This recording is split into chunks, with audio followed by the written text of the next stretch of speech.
Hello po guys, continuation po nung tinatapos kong bagong content ko. It's all about life motivation, life coach, POV, and insights po. Sana po sino man pong makakakita ng content ko na to, try nyo pong umpisahan mula part 1 hanggang final part. Para din po itong what is written truly happen. Bali, sama-sama po to. Bali, yung iba po mga documentary, dinagdag ko dito. Tapos yung iba po talagang galing sa sa love letter na ating Panginoon. So, dagdag ko lang po ito. Konting review lang din po ito. Nagawan ko na po ito ng content. Nasa season 25 ko po ito. Kayo na po ang bahalang mag-double check niyan sa profile ko. To God be the glory po. God bless us all po. Maraming salamat po sa lahat ng nakakakita ng mga content ko. Lalo na po itong mga ganito na may mga part-part na nagko-continuous. Sa bawat part po, sinisikap ko pong kahit maliit na maliit lang po, makapag-uplift ako, makapaghatid ako, makapagbigay ako ng maliit na life lesson and motivation na magiging booster po para madagdagan pa yung faith natin, yung kapit nating mahigpit sa pagmamahal at pagtitiwala natin, sa ating faith na panghahawakan po natin dapat talaga dahil nandito na po talaga tayo sa last generation ng humanity. Excuse me po. Sana po talaga sa tulong at tawa ng ating Creator lahat tayo ay maging chosen sa paparating na paghahari ng ating Lord Jesus. Amen. Kasi nobody can predict po kung sabi nga po kahit anong banal mo na, kahit anong linis mo pa, kahit anong buti mo pa, you are still prone to make mistakes. Everybody is prone to make mistakes kasi po nandito pa tayo sa lupa. Nandito pa po tayo sa isang lugar na talagang madumi na marami ng toxic. Kaya nga po sinalita ng ating Creator na gumagawa sa ng bagong langit at bagong lupa na ibibigay niya sa lahat ng nagmahal at nagtiwala sa Kanya hanggang dulo. Kasi dapat po hanggang dulo maipadama natin sa ating Creator at sa Kanyang bigatinsan na nagsumakit tayo, na tinupad natin, pinilit natin sa ating lakas, sa buong lakas natin na magagawa natin habang may time pa po tayo. Kasi time is very, very precious. Time is very short. Napakaigsi na lang po ng buhay na ipinahintulot, na ipinahiram ng ating Creator. After po nung mga naunang prophet, nung mga naunang pinili niyang mga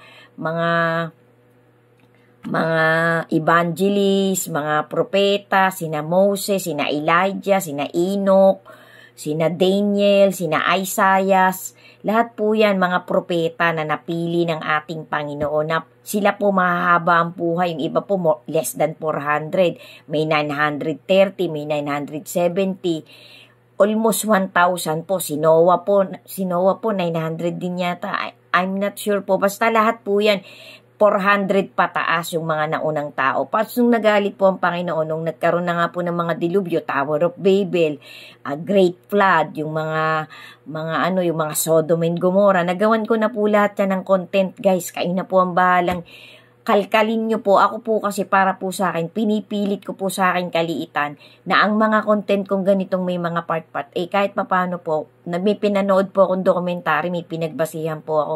Napakahirap pong mag-imbento, napakahirap pong mandaya, napakahirap pong manloko ng tao, guys. Kasi aanihin din po natin Kasi nga po, sinalita ng Panginoon, what you sow, you will reap. What is hidden will be uncovered. Kung anong nakatago, mahahayag. Kasi sinalita po yan ng Panginoon. Kaya totoong-totoo po, what is written truly happen. Hahaba po itong content ko na to pagka po isinama ko lahat yung ibang mga dokumentaryong napanood ko. Susundan ko na lang po ulit to. Kasi guys, dapat po talaga ngayong dito na tayo sa parang last minute. Magpakaaligaga na po tayo. Kasi ultimo pong mga scientists, guys, ay nananawagan, sumisigaw, umiiyak na lahat ng humanity, nagko-calling sila, gumagawa sila ng mga video na live, minsan po recorded na, minsan few months ago pa, pero inuulit po, ibinabalik po ng mga platform. Kasi to be aware, para lahat po ng tao maging aware na, kasi we are all running out of time. Kasi yung iksi na lang po ng lifespan na ipinapahiram nung nasa itaas. ang pinakamahaba pong buhay ngayon, 120 na lang. Bihira na po yung aabutin ka ng 80, 90, 100 na malakas ka pa, na malinaw pa yung pag-iisip mo, na you can do a lot of things pa. Madalas po, 70, 60, 80, minsan po yan ialagain na. Minsan nga po may sakit na, malapit nang mawala sa mundong ito.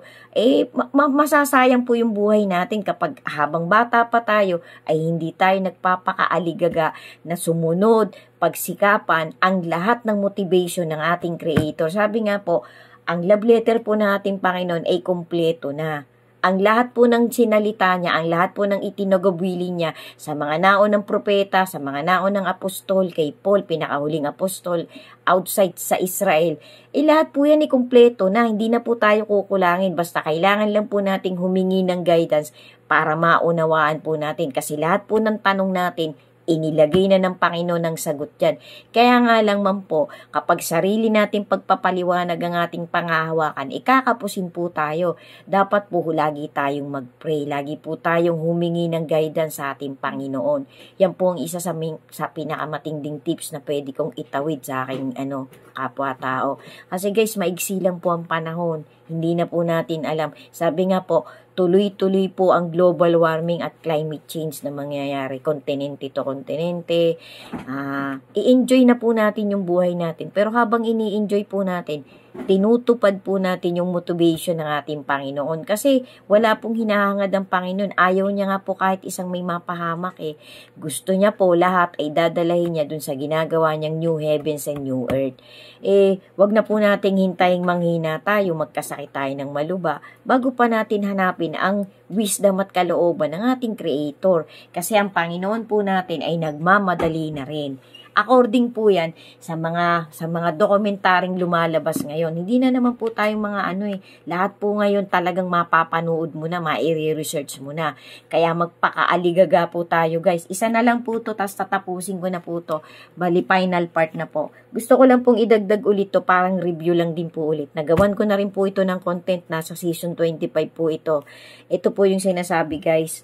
Parang dagdag lang po to, parang pambooster po, para maging much aware pa po tayong lahat. Amen. To God be the glory po talaga, and God bless us all po. So, ito po yung isa. Dagdag ko po guys. Thank you po sa inyong lahat. To God be the glory po talaga. What the Antichrist will do during the darkest hour.